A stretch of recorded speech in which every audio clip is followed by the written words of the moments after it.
Hi everyone, পূর্বের ভিডিওতে আমরা দেখেছি কিভাবে একটা এলবো মেথডকে আমরা ইমপ্লিমেন্ট করতে পারি এবং এলবো মেথডের মাধ্যমে আমরা অপটিমাল নাম্বার অফ ক্লাস্টার এটা ফাইন্ড আউট করতে পারি, যেটা আমাদের ক্লাস্টারিং অ্যালগরিদম ট্রেন করতে সুবিধা করে। আমরা এই ভিডিওতে যেটা দেখব সেটা হচ্ছে আমরা এ পর্যন্ত লিনিয়ার রিগ্রেশন শিখেছি এবং কে মিনস ক্লাস্টারিং অ্যালগরিদম শিখেছি। আমরা এখন যেটা করব, এটাকে আমরা প্রজেক্ট 1 বলতে পারি। আমরা আমাদের লিনিয়ার রিগ্রেশন অ্যাপ্লিকেশনটা তৈরি করে এটা একদম ওয়েব অ্যাপ্লিকেশন তৈরি করে আমরা ডিপ্লয় করার পর যাতে করে আমরা মোবাইল দিয়ে যে কাউকে যদি আমি ইউআরএলটা দিয়ে দিই, এই উপরের ইউআরএল দিয়ে দিই, তাহলে সে যাতে তার মোবাইল দিয়ে হোক কম্পিউটার দিয়ে হোক ওপেন করে আমার তৈরি করা অ্যাপ্লিকেশনটা ব্যবহার করতে পারে। এতে করে যে সুবিধাটা হবে, আমি এই লিঙ্কটা আমার সিভিতে দিয়ে দেব। তাহলে আমি যখন জব ইন্টারভিউতে যাব বা আমি যদি ফ্রিল্যান্সিং করি, আমি আমার ক্লায়েন্টকে দিয়ে দিব, এই যে দেখো আমার এই অ্যাপ্লিকেশনগুলো অলরেডি তৈরি আছে, তোমরা চাইলে এটা ব্যবহার করতে পারো এবং দেখতে পারো আমি কি ধরনের কাজ করি। এটা আমাকে মার্কেটে অনেক ভালো একটা পজিশনে নিয়ে আসবে। তাহলে আমরা শিখি কিভাবে একটা প্রজেক্ট তৈরি করতে হয় এবং সেটাকে ডিপ্লয় করতে হয়। আমরা আমাদের এআই অ্যাপ্লিকেশন ফার্স্ট অ্যাপ্লিকেশন তৈরি করতে যাচ্ছি। সেটার জন্য আমি কি করব, যেহেতু আমি বলেছি আমি সবকিছু অনলাইনে করব, আমাদের কোনো কিছু ইনস্টল করা লাগবে না, আমাদের দুইটা সাইটে দুইটা অ্যাকাউন্ট করা লাগবে। প্রথম যেটা হচ্ছে আমাদের লাগবে হচ্ছে github.com। এখানে যাব, আমাদের এই ট্যাবগুলো লাগবে না, এগুলোকে আমি ক্লোজ করে দিই। আজকে আমরা কাগেলে কোড করব না, আজকে আমরা করব গিটহাবে এবং খুব সহজে অনলাইনে করব, আমরা কোনো কিছু ইনস্টল দেওয়া লাগবে না। এইখানে গিটহাবে আমি যেটা করব, এখানে আমি আমার ঠিক এই রকম আসার পরে এখানে আমি আমার ইমেলটা দেব। সো আমার ইমেল ronnie_csc@yahoo.com। সো আমি যখন আমার ইমেল অ্যাড্রেসটা দিয়ে sign up for GitHub click করব, ও কি করবে, আমাকে এই পেজটাতে নিয়ে আসবে।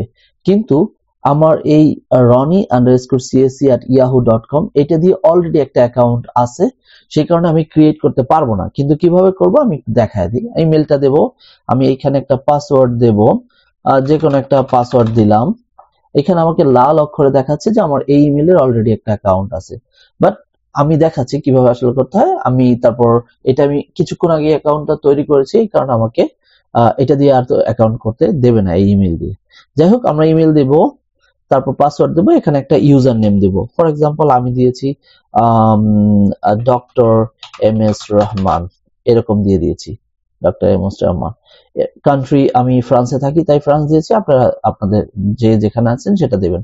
যখনই আমি ক্রিয়েট অ্যাকাউন্টে ক্লিক করব, ও আমাকে একটা কোড পাঠায় দেবে, আমার এই ইমেল অ্যাড্রেসে একটা ভেরিফিকেশন নাম্বার পাঠাবে, আর এইখানে নাম্বারটা দেওয়ার জন্য আমাকে স্ক্রিনটা দেখাবে। সো এই নাম্বারটা আমি যখনই এই স্ক্রিনে দিয়ে দেবো, আমার ইমেল থেকে ওই নাম্বারটা দেখে আমি এখানে দিয়ে দিলেই ও আমাকে আমার অ্যাকাউন্ট তৈরি হয়ে যাবে। তারপর আমি কি করব, আমি সাইন ইন পেজে চলে যাব, আবার আমি গিটহাবে চলে যাব, github.com এখানে চলে যাব। এখানে যে এই যে ডান কর্নারের উপরে আছে সাইন ইনে ক্লিক করব। সাইন ইনে ক্লিক করে আমি আমার ইমেলটা দেব, তারপর আমার পাসওয়ার্ডটা দেব, সাইন ইন ক্লিক করলে সে আমার অ্যাকাউন্টে চলে যাবে। সো এটা হচ্ছে একটা ফ্রেশ অ্যাকাউন্ট, আমার পিকচারটা আপলোড করে রেখেছি, আপনারা চাইলে আপনাদের পিকচার দিতে পারেন, নাও দিতে পারেন। সো এই জায়গাটায় আমি কি করব, এখন নতুন একটা এখানে বলা আছে ক্রিয়েট রিপোজিটরি। রিপোজিটরি কিভাবে কাজ করে কিচ্ছু শেখার দরকার নেই, আপাতত আমি জানি ক্রিয়েট রিপোজিটরি দিলে আমার একটা প্রজেক্ট ক্রিয়েট হবে, সেখানে আমি আমার প্রজেক্টের ফাইলগুলো তৈরি করব। সো আমি ক্রিয়েট রিপোজিটরি দিলাম, এখানে একটা নাম দেব, আমি নাম দিলাম হচ্ছে লিনিয়ার রিগ্রেশন অ্যাপ। আমার প্রজেক্টের নাম দিলাম লিনিয়ার রিগ্রেশন অ্যাপ। এইখানে গিয়ে আমি ডেসক্রিপশন এগুলো আমি দেব না আপাতত, জাস্ট এখানে রিডমি ফাইলটা অ্যাড করে দিলাম। রিডমি ফাইল হচ্ছে আমার এই সফটওয়্যারের মধ্যে কি কি আছে এগুলো বর্ণনা লেখার জন্য। জাস্ট এটা করে ক্রিয়েট রিপোজিটরি ক্লিক করে দিলাম, আমার রিপোজিটরি তৈরি হয়ে গেল। রিপোজিটরির মধ্যে কিচ্ছু নাই, শুধু আমাদের একটা রিডমি ফাইল আছে যেটার মধ্যে লেখা লিনিয়ার রিগ্রেশন। সো এখন আমি যেটা করব, যেহেতু আমি বলেছি আমি পাইথন কোড এখানে করব, তার মানে আমাকে একটা পাইথন ফাইল ক্রিয়েট করতে হবে। সে পাইথন ফাইল ক্রিয়েট করার জন্য আমাকে কি করতে হবে, আমাকে একটা ফাইল অ্যাড করতে হবে। সো আমরা একটা ফাইল অ্যাড করি, সেই ফাইল অ্যাড করার জন্য আমাকে এই যে প্লাস আইকনটা আছে এই প্লাস আইকনটাতে আমি ক্লিক করব। এখানে ক্লিক করে ক্রিয়েট ফাইল, এই ক্রিয়েট ফাইলে গিয়ে আমি এখানে একটা ফাইলের নাম দিলাম my app dot py. Dot py মানে হচ্ছে পাইথন ফাইল। ডট পাই আমরা জানি প্রতিটা পাইথন ফাইলের শেষে ডট পাই থাকে, আমি ডট পাই দিয়ে দিলাম। এখন আমি যখন কমিট চেঞ্জেস দেব তখন ও আমাকে এই ফাইলটা ক্রিয়েট করে ফেলবে। দেখি কমিট চেঞ্জ দিলাম, এখানে ডেসক্রিপশন কিছু লেখা দরকার নেই, এগুলো আমরা আস্তে আস্তে অনেক শিখবো, আমরা ধীরে ধীরে এটাতে আমরা অনেকবার আসবো, সেজন্য আমি এগুলো এখন এক্সপ্লেইন করবো না। জাস্ট কমিট চেঞ্জে ক্লিক করলাম, আমার ফাইল ক্রিয়েট হয়ে গেল, পাইথন ফাইল। এই যে এখানে আমার রিডমি ফাইলটা আছে আর পাইথন আছে। রিডমির মধ্যে এই যে রিডমি ফাইলটা ওপেন আছে, এখানে শুধু লেখা লিনিয়ার রিগ্রেশন অ্যাপ, আর আপাতত আমি কিছু লিখি নাই, ও দরকার নাই। আমি যখনই মাই অ্যাপে ক্লিক করব আমার মাই অ্যাপ ফাইলটা ওপেন হয়ে গেছে, কিন্তু আমি এখনো কিছু এখানে লিখতে পারবো না। সেটার জন্য আমাকে কি করতে হবে, এই যে ডান পাশে পেন্সিল আইকনটা আছে এই পেন্সিল আইকনটাতে আমি ক্লিক করব, তাহলে ও আমাকে এনভায়রনমেন্ট দিয়ে দেবে লেখার জন্য। সো এইখানে আমি আসলে লিখব আমার পাইথন আমি কি করতে চাচ্ছি। এখন আমরা আজকে একটা নতুন জিনিস শিখবো, এটা হচ্ছে একটা ফ্রেমওয়ার্ক যেটার মধ্যে আমরা আমাদের অ্যাপ্লিকেশনটাকে ডিপ্লয় করব, বা এই ফ্রেমওয়ার্কের মাধ্যমে অ্যাপ্লিকেশনটা তৈরি করব। সেটার নাম কি, সেটার নাম হচ্ছে ইম্পোর্ট স্ট্রিমলিট। এটাকে আমরা শর্ট ফর্ম করে দিলাম অ্যাজ এসটি, এটা করে দিলাম। এটা লিখে আমি এখন এখানে লিখে দিলাম st.title, এটার মধ্যে এই টাইটেলের মধ্যে আমি লিখে দিলাম লিনিয়ার রিগ্রেশন ওয়েব অ্যাপ্লিকেশন, এই কথাটা লিখে দিলাম, একটা টাইটেল দিয়ে দিলাম। এখন আমরা যদি সব ঠিকঠাক থাকে তাহলে এইটাকে যখন আমি ডিপ্লয় করব, ডিপ্লয় করলে আমাদের এই একটা ইউআরএল থাকবে, একটা লিংক থাকবে। ওই লিংকটা যদি আমি মোবাইলেও দেই, আমার যে কোনো ফ্রেন্ড পৃথিবীর যে কোনো জায়গা থেকে যদি বলি যে লিংকটা ওপেন করো, তাহলে সে আমার অ্যাপ্লিকেশনটা দেখতে পারবে এবং ব্যবহার করতে পারবে। সেটার জন্য কি করতে হবে, আমরা একটু করি, কিছু জিনিস লাগবে। আমি এটাকে যেহেতু তৈরি করে ফেলেছি GitHub-এ, আসলে এখানে আমরা সেভ না, এটা হচ্ছে কমিট চেঞ্জ। এখন কেন কমিট চেঞ্জ, এগুলো আমরা শিখবো পরে। আপাতত ধরে নেই কমিট চেঞ্জ দিলে এই ফাইলটা সেভ হয়ে যাবে। তারপর কমিট দিয়ে দিলাম, ও আমার পাইথনের মধ্যে এই কোডটা সেভ হয়ে গেল। এখন যেটা করব, আমি একটু আমার লিনিয়ার রিগ্রেশনে ব্যাক করব। ব্যাক করার পরে এখানে আমার আরেকটা ফাইল লাগবে। আরেকটা ফাইল কি লাগবে, আমি যেই স্ট্রিমলিট ইম্পোর্ট স্ট্রিমলিট করেছি এই পাইথন ফাইলটার মধ্যে, আমি যে এখানে দিয়েছি ইম্পোর্ট স্ট্রিমলিট, এই স্ট্রিমলিটটা তো আমার গিটহাবে ইনস্টল করা নাও থাকতে পারে। সেই কারণে আমাকে কি কি ইনস্টল করতে হবে সেটা আমরা কি করতে পারি, আমরা একটা ফাইলের মধ্যে বলে দিতে পারি গিটহাবকে বা স্ট্রিমলিট প্ল্যাটফর্মকে যে তুমি এই কোডটা রান করার আগে কিছু লাইব্রেরি আমি যে লিস্ট দিয়ে দিব এগুলাকে তুমি ইনস্টল করে নাও। সেটা করার জন্য কি করতে হবে, আমাদের আরেকটা ফাইল অ্যাড করতে হবে। সেই ফাইলটার নাম আমরা কি দেব, সেই ফাইলটার নামটা এখানে খুবই ইম্পর্টেন্ট, নাম হবে requirements.txt। এই কথাটা আমাকে দিতে হবে। এটা লিখে আমি যখন ক্লিক করব, তারপর কমিট চেঞ্জ দেব, আমাকে এরকম একটা ফাইল তৈরি করে দিচ্ছে requirements.txt। সো এই ফাইলটা যখন আমি ওপেন করব ক্লিক করে, তারপর এখানে এই যে পেন্সিল আইকনটাতে আমি যেটা দেখাইছিলাম, পেন্সিল আইকনে ক্লিক করলে আমাকে এডিট করতে দেবে। আমি এখন এখানে একটা একটা করে লাইব্রেরিজ গুলো লিখবো যেগুলো আমাদের দরকার। আমাদের কি কি লাইব্রেরি লাগবে আমরা একটা একটা করে লিস্ট করি। আমাদের প্রথমে যেটা লাগবে সেটা হচ্ছে স্ট্রিমলিট, তারপর লাগবে পান্ডাস, আমাদের লাগবে হচ্ছে নামভাই, আমাদের লাগবে সিবর্ন, আমাদের লাগবে হচ্ছে ম্যাটপ্লটলিব, আমাদের আরেকটা লাগবে scikit-learn। আমাদের এই লিস্টগুলো আমি দিয়ে দিলাম। এই লিস্টগুলো যখন ও এই কোডটাকে রান করবে, প্রথমে রিকোয়ারমেন্টস, এই যে requirements.txt এটাতে যাবে, গিয়ে ও একটা একটা করে পড়বে এবং এগুলোকে ইনস্টল করে নেবে। তাহলে আমরা এখানে ডান কর্নারে কমিট চেঞ্জেস দিয়ে দিলাম, আমাদের মোটামুটি সব রেডি। এখন আমাদের এইখানে আমাদের পাইথন যেই ফাইলটা, আমরা যদি পাইথন ফাইলে যাই মাই অ্যাপ, এই এতটুকুই যথেষ্ট আমাদের অ্যাপ্লিকেশনটা ডিপ্লয় করার জন্য। যেহেতু আমি ওর টাইটেল দিয়ে দিচ্ছি, অ্যাটলিস্ট ও আমাদেরকে টাইটেলটা দেখাবে। তো সেটা করার জন্য আমাকে কি করতে হবে, আমরা তো একটা অ্যাপ্লিকেশন তৈরি হয়ে গেল, এখন এটাকে ডিপ্লয় করব।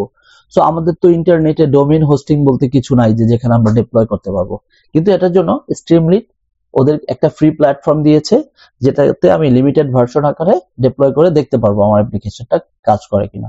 সেটার জন্য আমাকে কি করতে হবে, এখানে যেতে হবে streamlit.io, এই সাইটটাতে যেতে হবে।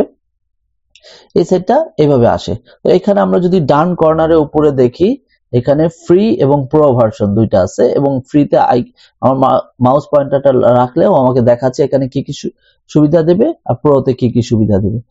আমরা আপাতত ফ্রি ভার্সনে যাব। এখানে কিছু লিমিটেশন আছে, আমি সর্বোচ্চ হয়তো 3টা অ্যাপ্লিকেশন ডিপ্লয় করতে পারবো, অথবা এখানে র্যাম প্রসেসর গুলা একটু কম থাকবে, বাট আমাদের কাজ হবে, আপাতত কাজ হবে। আমরা দেখি যখন আমরা এক্সপার্ট হয়ে যাব তখন আমরা প্রো ভার্সন টাকা দিয়ে কিনে নেব, এবং আমরা তখন আমাদের যত খুশি আমরা অ্যাপ্লিকেশন আপলোড করব, ডিপ্লয় করব এবং সেই লিংক শেয়ার করতে পারবো। সো আমরা ফ্রিতে ক্লিক করলাম। ফ্রিতে ক্লিক করার পর ও যেটা করবে, এখানে আমাকে ও অপশন চেয়েছে continue to sign in. So আমি কন্টিনিউ টু সাইন ইন দিলাম। এখন ও যেটা করবে, আমি গিটহাব সরাসরি আমার গিটহাব দিয়ে আমি কন্টিনিউ করতে পারি, অথবা আমি আমার ইমেল অ্যাড্রেস দিতে পারি। আমি গিটহাব দিয়ে দিলাম, কন্টিনিউ উইথ গিটহাব, কারণ আমার কি গিটহাব অ্যাকাউন্ট অলরেডি আছে। কন্টিনিউ উইথ গিটহাব দিলে ও যেহেতু আমার গিটহাব লগ ইন করা আছে, ও অটোমেটিক্যালি ডিটেক্ট করে নিয়েছে। যদি কোনো কারণে ডিটেক্ট করে না নেয়, ও এখানে আমাকে ইমেল অপশন দেবে, আমি ইমেল অ্যাড্রেসটা দিলে সেটাও কাজ করবে। সো যেহেতু ডিটেক্ট করে নিয়েছে, আমি ওকে কি করলাম, অথরাইজড স্ট্রিমলিট এটা করে দিলাম, ক্লিক করে দিলাম। এটা ক্লিক করলে ও যেটা করবে, ও আমাকে ভেরিফাই করার জন্য আমাকে আমার ইমেল অ্যাড্রেসে একটা পাসওয়ার্ড সেন্ড করছে, যেই পাসওয়ার্ডটা আমার এখানে দিলে কাজ হয়ে যাবে। সো আমি কি করব, আমার ইমেল অ্যাড্রেসে গিয়ে আমি সেই পাসওয়ার্ডটা এখানে দেব। ও আমার ইমেল অ্যাড্রেসে যেই পাসওয়ার্ডটা সেন্ড করেছে, আমি সেটা এখানে জাস্ট কপি পেস্ট করে দিলাম। কপি পেস্ট করে দিলেই হয়ে যাবে। যদি আমার সব ঠিকঠাক থাকে তাহলে আমার অ্যাপ্লিকেশনটা ডিপ্লয় হয়ে যাওয়ার কথা। এখানে ও আমাকে আবারও বলতেছে, যেহেতু আমার এই গিটহাব লিংকটা অটোমেটিক্যালি লিংক হয়ে গেছে এবং আমি কি কি অপশন চাই সব এখানে দেওয়া আছে পারমিশন, আমি এগুলা আপাতত কিছুই দেখবো না, আমি জাস্ট অথরাইজ স্ট্রিমলিট দিয়ে দিলাম। যখনই আমি ক্লিক করব, ও এখন আমার অ্যাপ্লিকেশনটাকে ডিপ্লয় করবে এবং রান করে আমাকে দেখাবে। এখানে কিছু অপশন চেয়েছে, এই অপশনগুলো আমি আমার ফার্স্ট নেম সিদ্দিকুর মান এরকম দিয়ে দিলাম। তারপর এখানে কিছু আমার এগুলো দরকার নেই, আমি জাস্ট এটা অ্যাকসেপ্ট করে দিই। এখন যদি সব ঠিক থাকে, এইখানে ডান কর্নারে ও আইকন দিয়ে আমাকে ইন্ডিকেট করে দিয়েছে ক্রিয়েট অ্যাপ্লিকেশন। আমার যে অ্যাপ্লিকেশনটা আমি গিটহাবের মধ্যে ক্রিয়েট করেছি, আমি জাস্ট ওইটাকে এখানে লিংক করে দেব। আমি ক্রিয়েটে ক্লিক করলাম। ক্লিক করার পর এইখানে বলা আছে ডিপ্লয় নাও, আমি ডিপ্লয় নাওতে ক্লিক করলাম। সো আমি এখান থেকে একটু খেয়াল করতে হবে, এখানে আমি আবার একটু ব্যাক করে দেখাই। এই ডিপ্লয় নাওতে যখন আমি ক্লিক করব, ও এখানে বলতেছে একটা রিপোজিটরি চাইতেছে। আমি যদি আমার গিটহাব এখানে যদি সঠিকভাবে লিংক হয়ে থাকে, আমি এখানে কার্সর দিলে ও আমাকে শো করবে আমার ওখানে কি কি অ্যাপ্লিকেশন আছে। একটা আছে রনি সিএসি ফেসবুক, আরেকটা আছে Ronnie CSC linear regression application, যেটা আমরা কিছুক্ষণ আগে এই যে এখানে তৈরি করেছি, লিনিয়ার রিগ্রেশন অ্যাপ্লিকেশন। সো আমরা এটাকে লিংক করায় দেব, লিনিয়ার রিগ্রেশন অ্যাপ্লিকেশন। এটা মেইনই থাকবে, ব্রাঞ্চ মেইনটাকে আমি চেঞ্জ করব না। কেন চেঞ্জ করব না, এটা আমরা পরে এটা নিয়ে আমরা আলোচনা করব, এটা কেন রাখলাম বা কি এরকম। এই গিটহাবের যখন আমরা কোর্স করব তখন আমরা দেখব। আপাতত ধরে নেই এটা মেইনই থাকবে। কিন্তু এই ফাইলটা কি ছিল, আমাদের পাইথন ফাইলটার নাম কি ছিল, myapp.py। আমি সেটাকে সিলেক্ট করে দিলাম myapp.py। এখন এখানে হচ্ছে ইন্টারেস্টিং পার্ট, অ্যাপ ইউআরএল এটা অপশনাল বলছে। যদি আমি এখানে কিছু না দেই তাহলে এই পুরো জিনিসটা হবে, এই পুরো জিনিসটা যখন আমি ব্রাউজারে দেব তখনও আমাকে অ্যাপ্লিকেশনটা দেখাবে, কিন্তু আমি এত বড় লিংক রাখতে চাচ্ছি না। আমি জাস্ট রনি সিএসি এতটুকু দিয়ে দিই। ও বলতেছে কি এই নামে অলরেডি একটা আছে, কোনো একজনের আছে। তাহলে আমি যেটা করলাম, আমি এখানে ইউআরএলটা কি দেব, আমি দিয়ে দিলাম এমএস প্রজেক্ট। হ্যাঁ, এটা ডোমেইন অ্যাভেলেবল। যখন ও বলতেছে domain green colour domain available বলবো, তার মানে এটা আমি ইউজ করতে পারবো। এখন যদি আমি ডিপ্লয় ক্লিক করে দেই, ডিপ্লয় ক্লিক করলেই আমার অ্যাপ্লিকেশনটা ডিপ্লয় হয়ে যাবে। আমি ডিপ্লয় ক্লিক করে দিয়েছি। যদি সব ঠিকঠাক থাকে তাহলে ও আমাকে আমার অ্যাপ্লিকেশনটা দেখাবে। দেখি সেটা ঠিকঠাক আছে কিনা। আমাদের অ্যাপ্লিকেশনটা ডিপ্লয় হচ্ছে, এটা একটু সময় নেবে। ডিপ্লয় হয়ে আমাকে ডিসপ্লেতে দেখাবে। এটা এখানে কিছু আইকন দেখাচ্ছে, কারণ ও অ্যাপ্লিকেশনটা হচ্ছে রানিং হচ্ছে। রানিং হওয়ার পরে এখনো আবার লোড হচ্ছে। এখন হ্যাঁ, আমাদের অ্যাপ্লিকেশনটা চলে আসছে। এখন যদি আমি এই লিঙ্কটা msproject.streamlit.app এটা যদি আমি আমার মোবাইলে, বা চাইলে আপনারা আপনাদের মোবাইলে এই মুহূর্তে এই কথাটা লিখে তারপর চেক করে দেখতে পারেন যে এটা এই কথাটা দেখাবে। তার মানে আমি এই অ্যাপ্লিকেশনের মধ্যে যা যা এডিট করব, আপনারা যখনই এই ইউআরএলটা দিবেন সেটা দেখতে পাবেন, বা আপনারা তৈরি করলে আপনারাও দেখতে পাবেন আপনাদেরগুলো। আমারটার লিঙ্ক হচ্ছে এটা। জাস্ট আপনারা যদি মোবাইলে দেখেন, তবে এমনও হইতে পারে আমি 1-2 মাস পর এটা ডিলিট করে দেবো, তখন আপনারা দেখতে পাবেন না। বাস আজকে পর্যন্ত বা যতক্ষণ এটা রানিং থাকবে ততক্ষণ দেখতে পাবেন। সো এই ভিডিওতে আমরা কি শিখলাম, যে আমরা আমাদের একটা অ্যাপ্লিকেশনকে আমরা ডোমেইন ইউআরএল নিয়ে অ্যাপ্লিকেশনটাকে আমরা ডিপ্লয় করতে পারি। সো আমরা আপাতত টাইটেল লিখেছি, আমরা পরবর্তীতে দেখব এখানে আমরা পুরোপুরি আমাদের অ্যাপ্লিকেশনটা তৈরি করব, এবং এখান থেকে আমরা ওয়েব ব্রাউজার দিয়ে আমরা ইউজ করব আমাদের অ্যাপ্লিকেশন। শুধু আমরা ইউজ করব না, যে কেউ ইউজ করতে পারবে, যাদেরকে আমি এই ইউআরএলটা শেয়ার করব। সো এই ভিডিওটা এই পর্যন্তই, দেখা হবে পরবর্তী ভিডিওতে।